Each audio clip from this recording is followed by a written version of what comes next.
Acá estamos para contar, para charlar hoy sobre el ciclo de videoconferencias que vamos a iniciar este año y que la propuesta es que pensemos en la clínica, en el psicoanálisis, en la psicología, en la salud mental y su enlace con la lengua de señas. Esta vez vamos a estar hablando de qué lugar para los intérpretes en un espacio psicoterapéutico. ¿Por qué? Porque hay muchos colegas que tal vez no hablan lengua de señas, pero les interesa empezar a trabajar con la comunidad sorda. Otros colegas que están formándose en la lengua de señas y entonces están pensando en esta propuesta o en esta rama, podríamos decir, no es una rama, es una especialización, si quieren, para dedicarse a esto. Y también tenemos colegas que ya se recibieron o que ya están muy avanzados en el uso de la lengua de señas y que no se animan todavía a trabajar con pacientes de la comunidad sorda. Entonces, vale preguntarnos qué lugar para el intérprete en la psicoterapia. ¿Avalamos, admitimos la presencia de la terceridad, la presencia de un intérprete acompañando este espacio o no? Bueno, yo tengo algunas cuestiones que estuve pensando y que tengo ganas de compartir hoy con Eve, que nos está acompañando de manera sincrónica, y con la compañía de Daniela Holguín, que va a ser nuestra intérprete y que va a garantizar que esta charla sea accesible para todos y todas los colegas de la comunidad sorda que también se han formado en psicología, porque hay muchos colegas, por suerte, psicólogos y psicólogas, y que les pueda interesar esta temática. Así que preparé para hoy un pequeño power como para ir guiándonos en la conversación. Eve, en cualquier momento que necesites interrumpir o hacer una consulta, levantás la manito y yo lo veo desde el power. Bueno, para arrancar esta charla, mientras voy compartiéndoles la pantalla, tenía ganas de... Me cuentan, a ver Eve, contame vos si se ve todo bien, te escucho un segundo, estamos bien, ¿no? Sí, sí, sí, se ve todo perfecto. Bárbaro. Bueno, tenía ganas de arrancar hoy preguntándoles y permitiendo que cada uno y cada una pueda preguntarse respecto de la propia práctica, ¿no? Les decía que esta es una charla que está pensada no solamente para profesionales que ya hablamos lengua de señas, sino también para profesionales curiosos, colegas que están curioseando en esta temática que les resulta interesante, llamativa y que, bueno, pueden empezar a preguntarse por la posibilidad de incursionar en la práctica psicológica con la comunidad sorda. Entonces, se me habían ocurrido algunas preguntas interesantes para arrancar. Primero, preguntarnos si alguien de los presentes habla lengua de señas. En este caso, Eve, ¿vos hablás lengua de señas? ¿Qué nivel tenés? Sí, yo estoy en cuarto.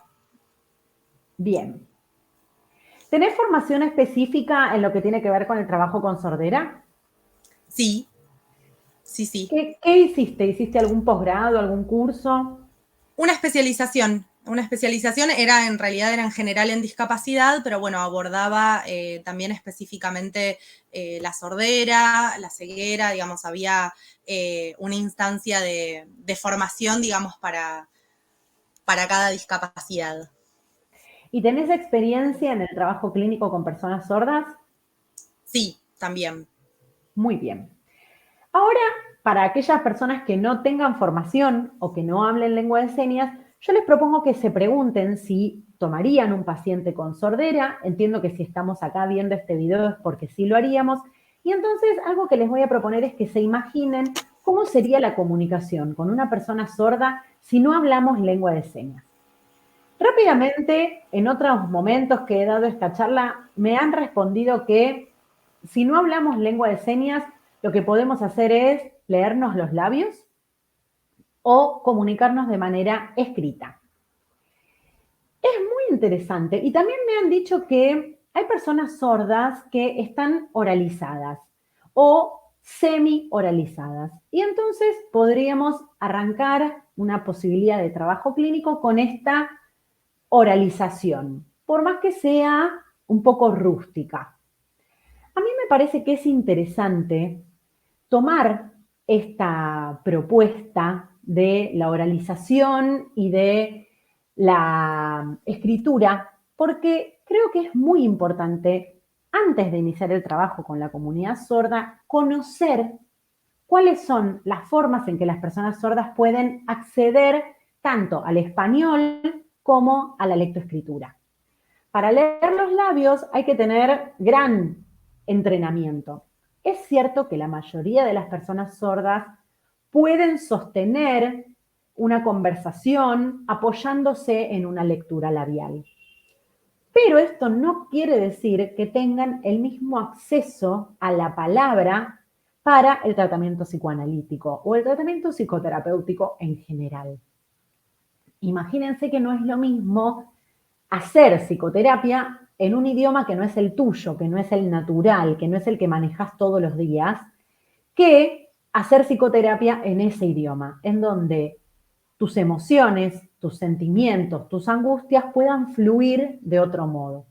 Es por eso que proponemos que la lengua de señas forme parte del espacio psicoterapéutico, por supuesto de una persona de la comunidad sorda hablante de lengua de señas.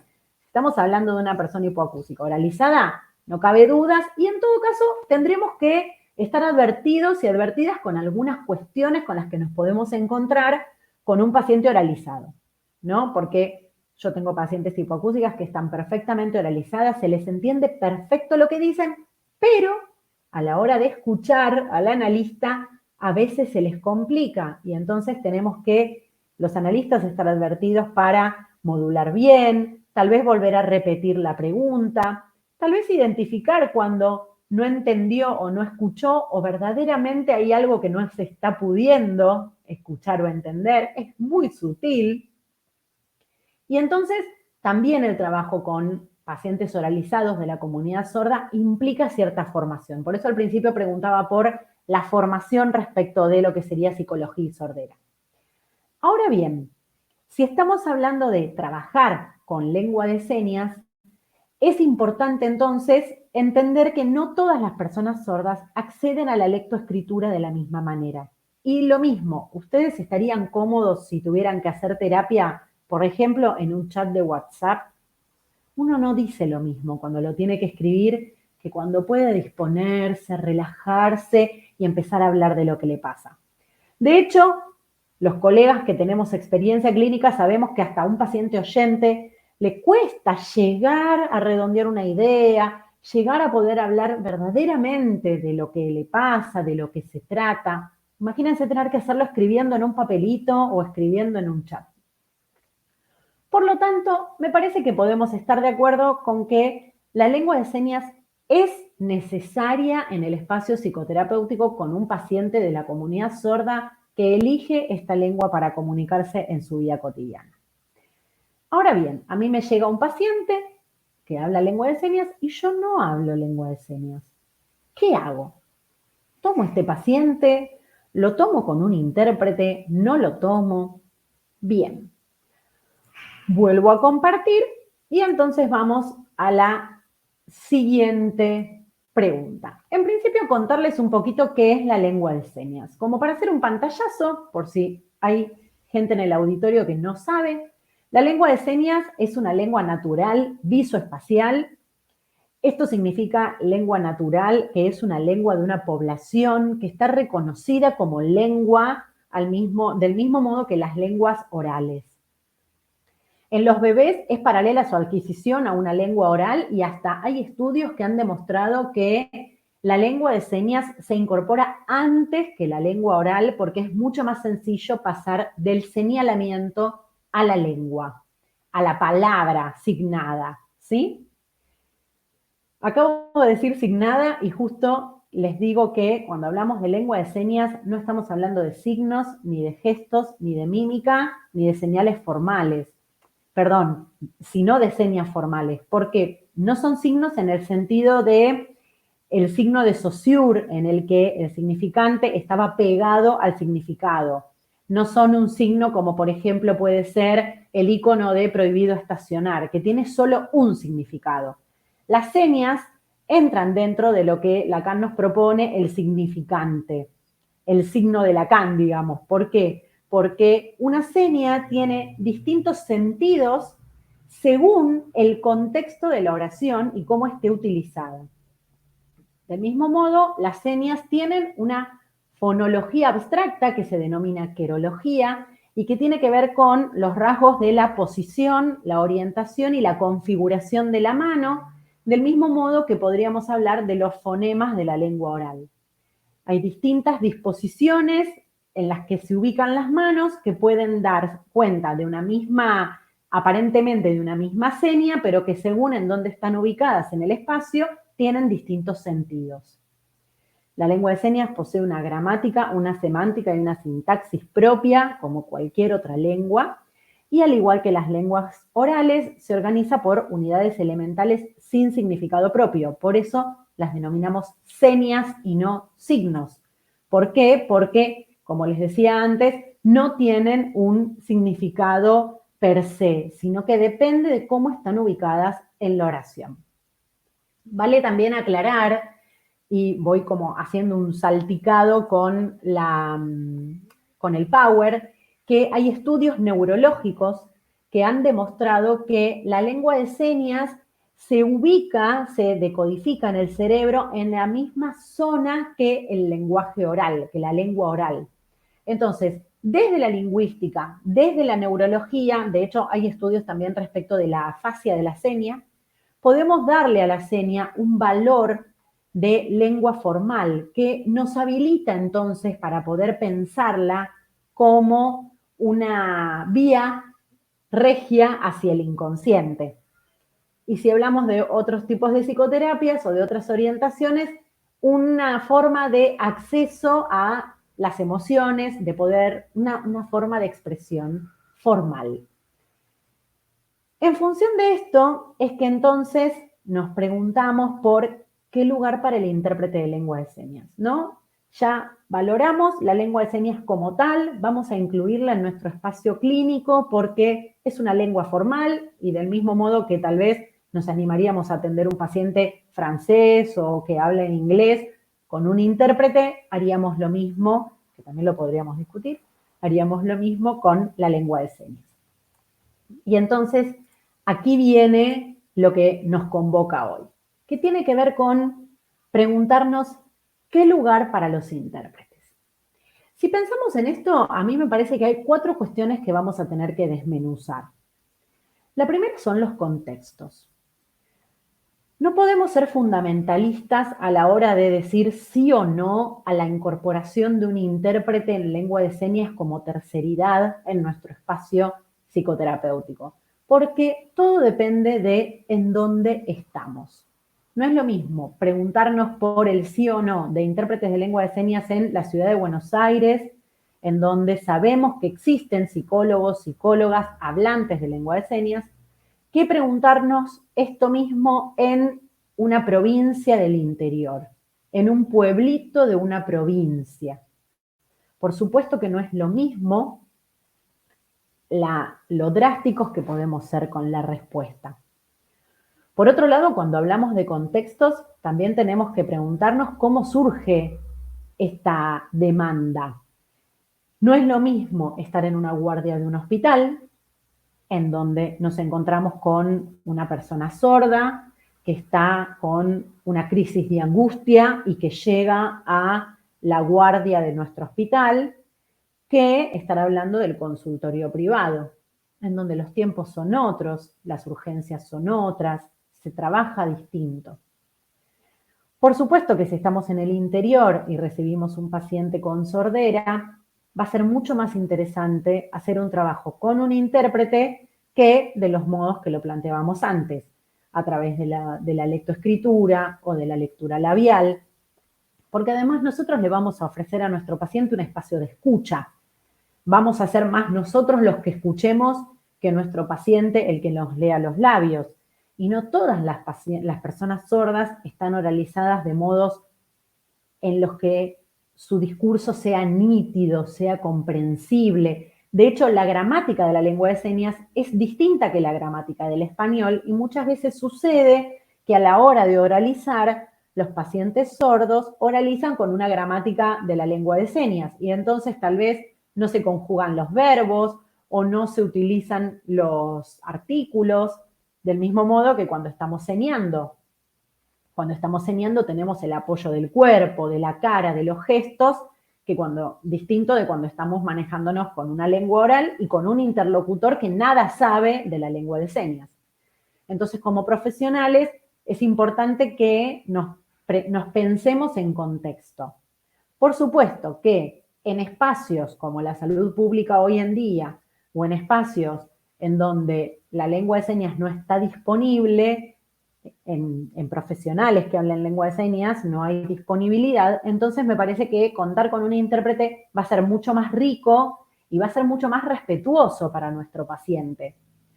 Ni que hablar de espacios en donde no se trate de psicoterapia, ¿no? Por supuesto, ahí es increíble cómo hoy en día hay profesionales de psiquiatría, de neurología, mismo de otorrinos o fonoaudiólogos que no se acompañan de un intérprete de lengua de señas para hacer sus consultas con sus pacientes. Porque la verdad es que es muy difícil acceder, me parece a mí, a lo que a nuestro paciente le está pasando si no es él mismo el que puede tomar la palabra. Pero justamente de lo que se trata en un espacio psicoterapéutico es de tomar la palabra. Entonces hay que poder permitirle al paciente tomar la palabra en su propio idioma. Y esto, a través de un intérprete, podemos garantizarlo un poquito mejor. Sin embargo, tenemos que pensar, como decíamos, en la demanda y también en lo que nos puede pasar transferencialmente. Porque nosotros también tenemos que preguntarnos, ¿por qué acepto tomar este paciente en estas condiciones? Es una pregunta sumamente válida como profesionales, porque cuando llega un paciente, nosotros nos preguntamos, bueno, ¿lo voy a tomar? ¿No lo voy a tomar? Muchas veces tiene que ver con el encuadre de trabajo, tiene que ver con lo que podemos ofrecer en cuanto a, por ejemplo, nuestros honorarios o la disponibilidad horaria, los turnos libres. Pero muchas veces decimos, ay, pero le voy a hacer un lugarcito porque me lo recomendó, porque viene derivado, porque necesita. Podemos preguntarnos, y es un lindo trabajo, un lindo ejercicio preguntarnos como profesionales, ¿por qué estoy tomando este paciente? Si yo no hablo lengua de señas y estoy tomando a un paciente sordo porque siento que pobre no va a tener a dónde ir, o porque me da culpa ser discriminativa y entonces lo que yo quiero es incluir a todo el mundo, o porque vivo cerca, o porque me conoció en algún lado y necesitó verme a mí porque le gustó algo en mí, no es lo mismo. Entonces podemos preguntarnos cómo surge esa demanda y cómo surge transferencialmente nuestra decisión de tomar a este paciente. Y en función de eso, entonces, evaluar si amerita o no amerita que lo tomemos y entonces si amerita o no amerita incorporar un intérprete para este espacio. Hablamos de contextos, hablamos de transferencia y algo que a mí me parece fundamental es que nos preguntemos por la orientación de la psicoterapia. Porque estábamos hablando de psicoanálisis y tal vez en psicoanálisis a mí no me cabe duda que no corresponde ofrecer un espacio analítico con un intérprete, porque los psicoanalistas trabajamos con el discurso del paciente. No solo se trata de permitirle al paciente tomar la palabra, de ganar autonomía, de poder hacerse responsable de esto que está diciendo, lo cual empieza a verse un poquito complicado cuando el que está hablando es un intérprete, en realidad. Porque, como dice Piero Lanier, toda traducción tiene violencia, toda interpretación es una violencia, porque hay algo de lo que uno pone en ese discurso, de la propia comprensión del discurso. Los que estudiamos psicoanálisis y leímos a Freud, tenemos esto muy claro porque no era lo mismo leer las traducciones de Ballesteros que las traducciones de Amorortu. Lo sabemos. Sabemos que el sentido de cada una de esas palabras no es la misma. Y entonces vale preguntarnos si este intérprete que quiero aclarar que los intérpretes de lengua de señas están atravesados también por cierta ley de secreto profesional, en donde tienen que garantizar que todo lo que circula en esa conversación se va a interpretar, que todo se va a enunciar, que no va a quedar nada en un secreto entre nosotros, ni va a valorar el intérprete qué se dice y qué no se dice. Tienen toda una reglamentación, su trabajo, pero más allá de eso, no deja de ser la interpretación de un intérprete, que justamente está para eso, la que nos llega a nosotros como analistas.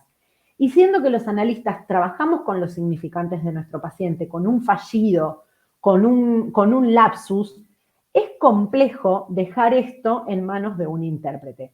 Yo no digo que sea imposible, pero me parece que tiene que ser un intérprete que esté muy aceitado en el trabajo psicoanalítico para no caer en esta trampa de entender lo que nuestro paciente nos está queriendo decir y entonces traducirlo de manera correcta, podríamos decir. Sin embargo, hay otras psicoterapias que tal vez sí combinan un poco más con la presencia de un intérprete. Tal vez si pensamos en una psicoterapia conductista, podríamos pensar que la presencia de un intérprete ahí no estorbaría tanto como en un análisis. A mí me parece, mi humilde opinión, es que en un psicoanálisis no podemos trabajar con la mediación de un intérprete, justamente porque nosotros trabajamos con el discurso. Distinto de otras psicoterapias que tal vez no prestan tanta atención al significante, a la selección de palabras que hace nuestro paciente, sino que van más por el sentido y entonces trabajan más con el sentido, sus efectos, las propuestas que haga el psicólogo o la psicóloga. Y además de todo esto, tenemos que poder pensar también en la ética de la escucha. ¿Qué quiero decir cuando digo ética de la escucha? Nosotros como profesionales, luego de evaluar el contexto en el que estamos trabajando y al que llega nuestro paciente o futuro, un consultante podríamos decir, de la comunidad sorda, luego de hacer este ensayo de preguntarnos por qué tomaríamos al paciente y de poder preguntarnos por qué este paciente está viniendo a nosotros, porque también no es lo mismo que el paciente llegó a la guardia del hospital y yo soy quien está ahí, a que me esté pidiendo un turno en mi consultorio privado.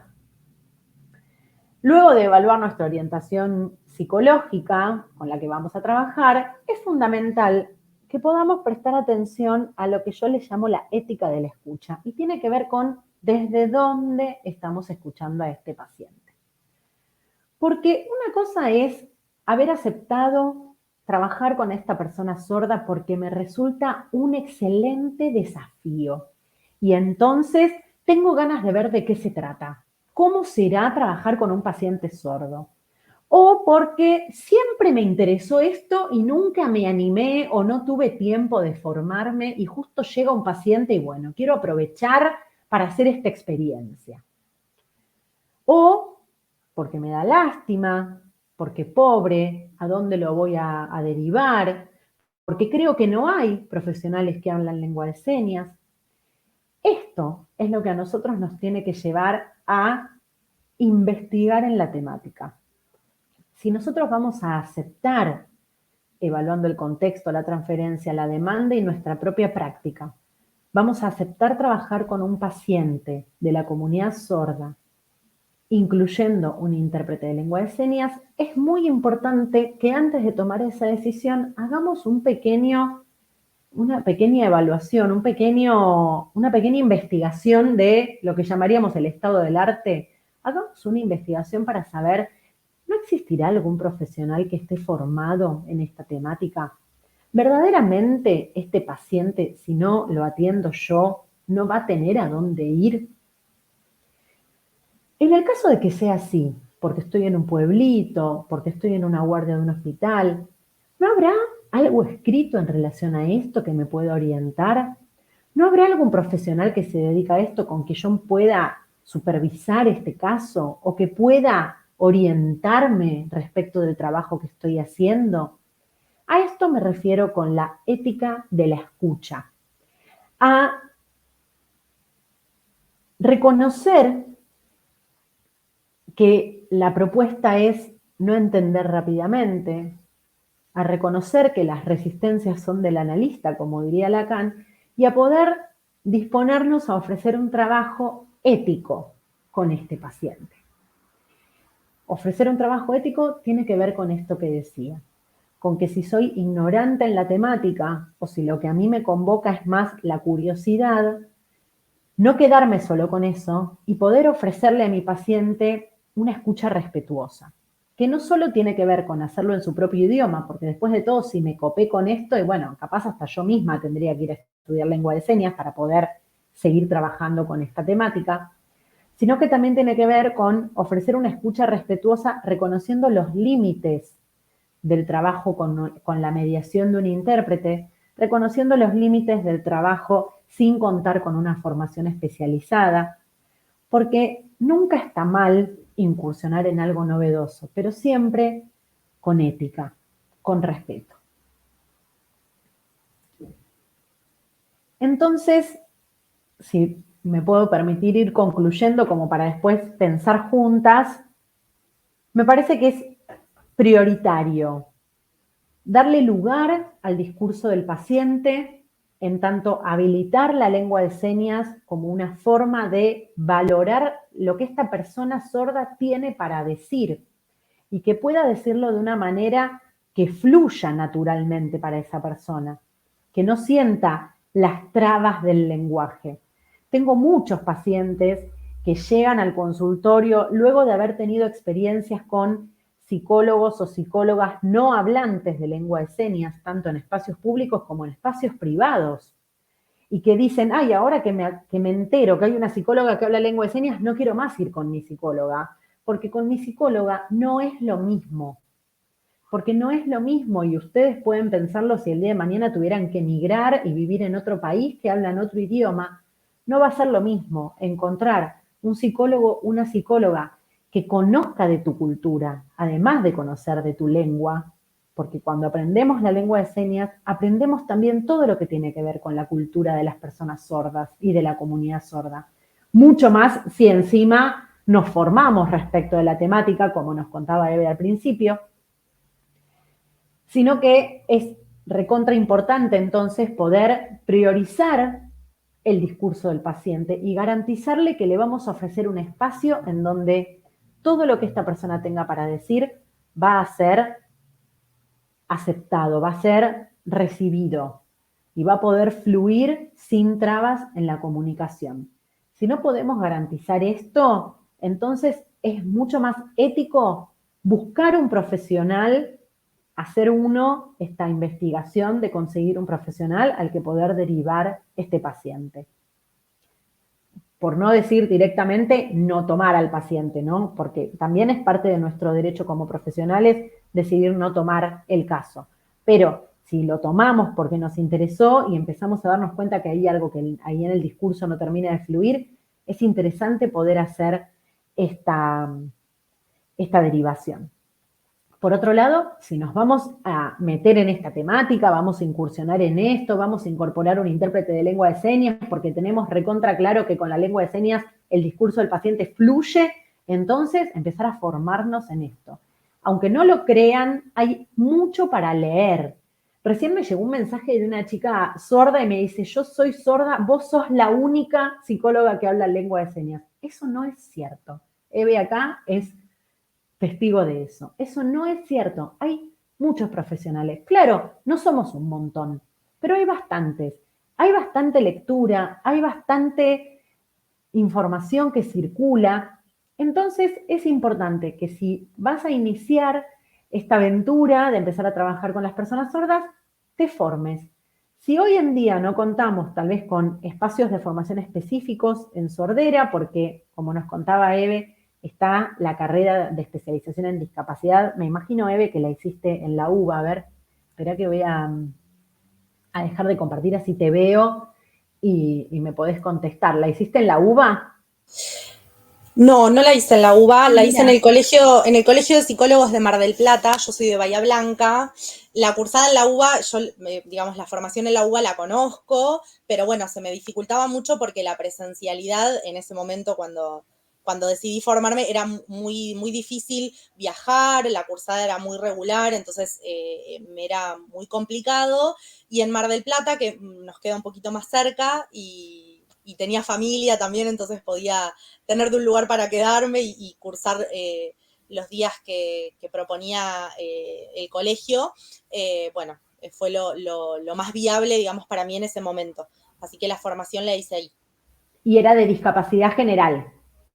Sí, era la especialización en discapacidad, la dictaba el Colegio de Psicólogos de Mar del Plata junto con ASAPIA. Ah, mira, muy bien. Bueno, entonces hay formación, hay lectura disponible, así que es importante, si vamos a empezar a incursionar en esto, empezar también a acompañar con la teoría todo esto, toda esta práctica novedosa. Y por último, les ofrecía dos ítems más. Uno tiene que ver con la supervisión, que ya hablamos también un poco de esto, de la importancia de buscar profesionales con los que supervisar, orientar la práctica, sobre todo porque cuando empezamos a trabajar con la comunidad sorda y no tenemos formación al respecto, hay muchas cosas que esta persona nos puede contar que nos resulten fascinantes, pero fascinantes con el término de la fascinación que propone Lacan, ¿no? Que tiene que ver con esta fascinación que obtura la escucha. ¿Por qué? Porque nos quedamos, el otro día les voy a contar una anécdota en el grupo de estudio, una colega que habla lengua de señas y que trabaja con la comunidad sorda, nos decía que le llamaba la atención la dificultad de las personas, de algunos de sus pacientes, para respetar el encuadre y llegar en hora o recordar el pago. Y decía, claro, bueno, yo los entiendo porque la verdad es que ellos están tan dañados sus derechos y no están garantizados que entonces entiendo que les cueste respetar un horario. Y fue muy interesante porque a partir de ese comentario surgió en un debate del grupo poder pensar entre colegas si no estamos hablando en realidad de otras resistencias que no tengan que ver con que esta persona no entiende o no puede o no sabe.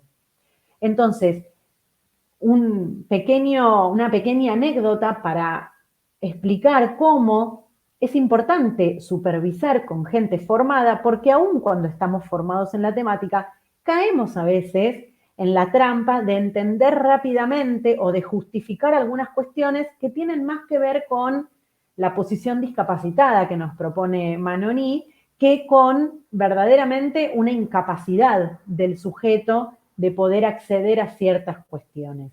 Entonces, supervisar nos va a servir para evaluar nuestras intervenciones y poder pensarnos en ese tratamiento con este paciente.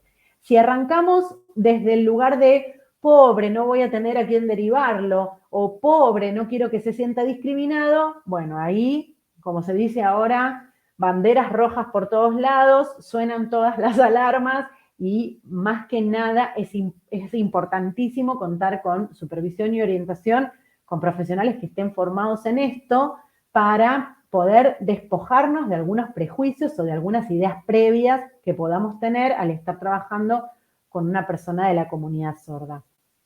Y por último, y no menos importante, la derivación. Porque la verdad es que si nos animamos a iniciar esta práctica, pero ya estamos de acuerdo con que hay unas cuantas cuestiones que vamos a tener que tener en cuenta y algunas contras, tal vez es importante que aceptemos que hay que poder derivar a este paciente a un profesional que sí esté formado. Y por lo menos averiguar si existen profesionales especializados en la temática. Bueno, en principio, esto era todo lo que yo tenía preparado. No sé si es un montón, si es demasiada información toda junta o estamos bien, pero me gustaría, Eve, si tenés ganas de compartir algún comentario, alguna consulta, algo que haya quedado ahí.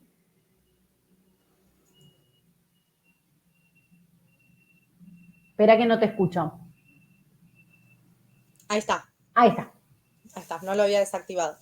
Sí, bueno, muchos interrogantes, ¿no? Que van apareciendo en relación a esto que vos hablabas, ¿no? Un poco pensaba en esto de no solamente, digo, qué importante es formarse, porque digo, es importante la lengua de señas, pero la lengua de señas va más allá de la comunicación, ¿no? De esto de poder entendernos, digo, ¿no? También hay algo en relación al componente cultural de la comunidad sorda que es muy importante, ¿no? Como para poder pensar la clínica en lengua de señas.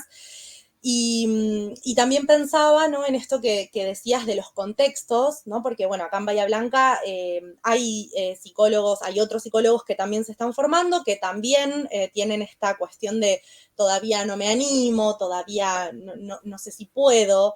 Y bueno, y también esto que nos ha dado la tecnología, ¿no? Que tal vez poder conectarnos con un profesional de otro lugar, que sea hablante de lengua de señas.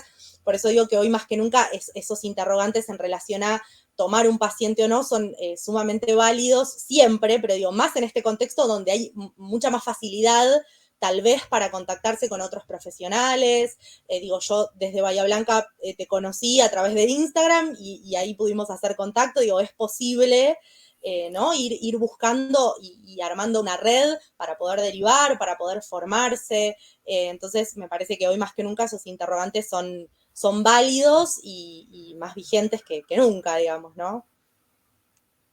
Sí, sí, tal cual. Está bueno lo que nos planteas respecto de la virtualidad y la tecnología, porque, claro, no es lo mismo hoy en día que podemos acceder a una psicoterapia virtual. Y entonces, sí, yo tengo pacientes de Neuquén, de Bahía Blanca, de Rosario, de Tierra del Fuego, tengo pacientes. Entonces, claro, es todo gracias a la virtualidad. Sin embargo, no todos los pacientes pueden o están en condiciones de sostener un espacio virtual, porque hay algunas patologías que son mucho más graves o algunas temáticas que son más graves, como me ha pasado con el caso, por ejemplo, del consumo problemático, que realmente necesitan de un espacio de red, de un trabajo interdisciplinario en grupo, y ahí, si no hay profesionales hablantes de lengua de señas, bueno, siempre prefiero que se incorpore un intérprete y que este intérprete también empiece a funcionar como un pequeño detonante, como un puntapié inicial para que el resto de los profesionales se pregunten respecto de esta especialidad, para que el mismo intérprete pueda empezar a trabajar cuestiones de la cultura de la comunidad sorda, advirtiendo a los profesionales. Digo, incorporar un intérprete también va a empezar a despertar al modo del rizoma unas cuantas alarmas que va a estar bueno que funcionen a modo de interrogante para los profesionales tratantes de estos pacientes.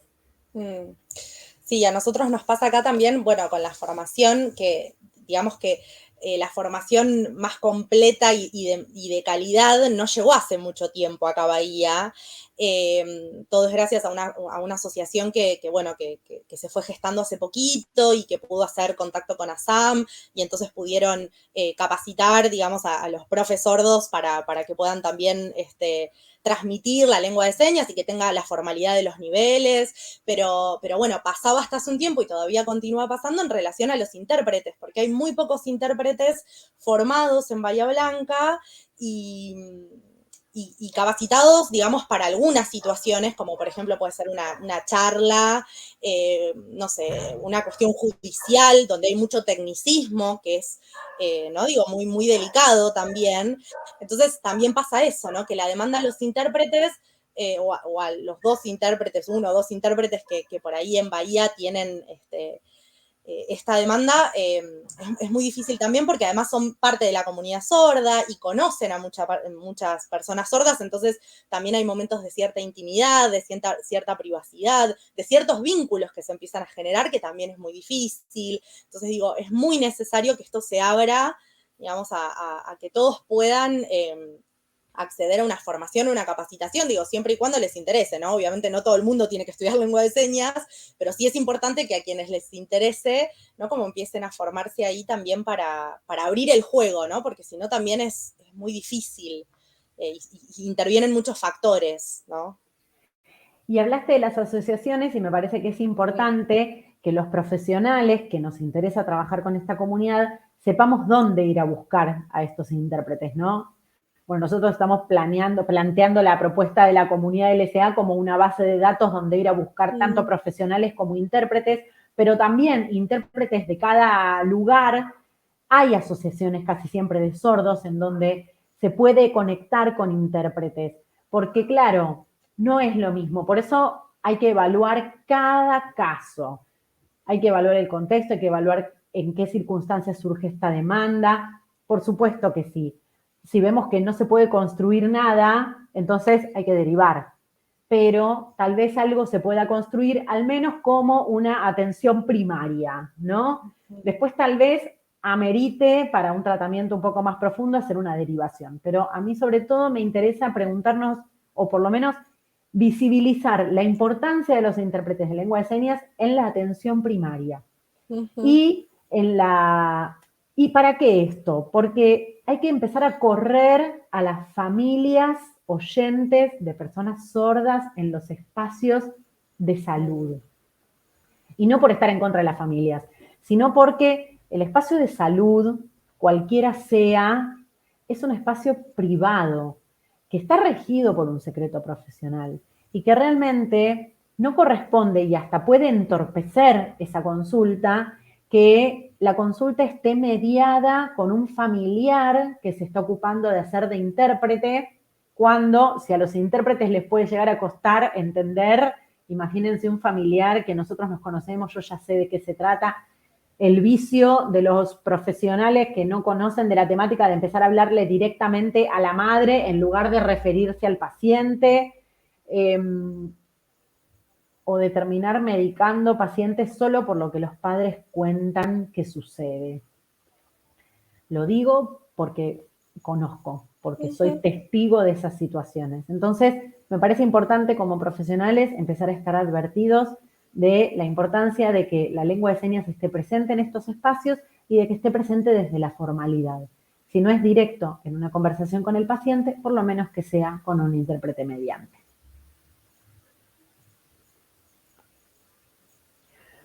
Bueno, les agradezco mucho a Dani y a Eve que hayan participado. Espero que a todos los que nos están viendo en diferido con este video grabado también les haya interesado. Cualquier duda, cualquier consulta, están mis redes sociales a disposición, tienen mi correo electrónico, podemos seguir hablando de esto, vamos a seguir hablando de esto. La idea para este año es, como acá en Buenos Aires están faltando espacios de formación respecto de esta temática, porque la carrera de la UBA es la única que tenemos y que es de discapacidad general también. Vamos a estar hablando de esto para ir abriendo los interrogantes que tienen que ver con la especificidad del trabajo clínico con la comunidad sorda, que nada tiene que ver, al menos para mí, con el resto de las discapacidades. El hecho de que haya una lengua característica y una cultura característica es lo que hace que hasta podríamos llegar a decir que las personas sordas no entrarían dentro del espectro de las personas con discapacidad legalmente pensadas, ¿no? Tenidas en cuenta, porque es otra la situación. Totalmente. Porque nos encontramos con personas que en otras condiciones serían 100% autónomas. Y personas que aún con las condiciones desfavorables de este mundo en general, porque no es solo de nuestro país, son autónomas. Construyen su propia familia, tienen sus casas, tienen sus trabajos, tienen su vida. Entonces, esta clínica es distinta de la clínica con otras discapacidades. Y desde ese lugar es que estamos pensando este ciclo de videoconferencias para todo el año. Vamos a estar hablando de distintos temas que tienen que ver con esto y que en algún momento se transformarán, si todo sale bien, en una carrera de especialización, en un, no sé, veremos para dónde nos lleva, ojalá. Así que nos estaremos viendo probablemente en 2 meses, no creo que todos los meses hagamos conferencias, pero probablemente para junio nos estaremos viendo con otra temática para seguir trabajando este tema. Buenísimo, bueno, muchas gracias. Gracias, Eve, por sumarte acá al Sincrónico y hacerme de apoyo para esta charla. Y gracias a todos los que nos están viendo de manera diferida. Gracias a Daniela por interpretar. Espero que se haya visto bien y cualquier cosa siempre se puede mejorar, así que se aceptan críticas, comentarios, sugerencias. Gracias y buenas noches. Adiós.